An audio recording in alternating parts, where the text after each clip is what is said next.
తెలంగాణ రాష్ట్రం ఏర్పడిన తొలినాళ్లలో 11 రోజుల పాటు అన్నం తినలేదని చెప్పిన మాటలను తప్పుబట్టారు తెలంగాణ మంత్రి కల్వకుంట్ల తారక రామారావు.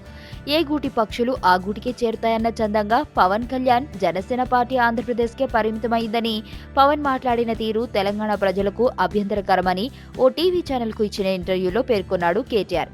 అసలు ఆంధ్రప్రదేశ్కు ప్రత్యేక హోదా రావాలని ఏ నాయకుడు కూడా పోరాటం చేయలేదని, వాళ్ళెవరికీ చిత్తశుద్ధి కూడా లేదని, ఇప్పటి వరకు ఏపీకి ఏమైనా వచ్చాయంటే అది కేవలం మా వల్లే అంటూ పెద్ద బాంబు పేల్చాడు కేటీఆర్. తెలంగాణ రాష్ట్రం ఏర్పడడం వల్ల పలు సంస్థలు ఏపీకి వచ్చాయని అంటున్నాడు కేటీఆర్. ఎందుకు ఇదంతా చేస్తున్నావు?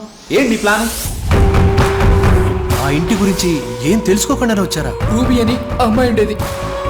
హీరోయిన్ అవ్వాలని ముంబై వచ్చింది. చేతిలో బంగారం పెట్టుకుని పిచ్చోడ్లో మాట్లాడుతున్నావు. ఎవరు అసలు మేడం వీడు? నా మేనేజర్. మీ ఆవిడికి దెయ్యం పట్టిందా లేక మీ ఆవిడే దెయ్యమా?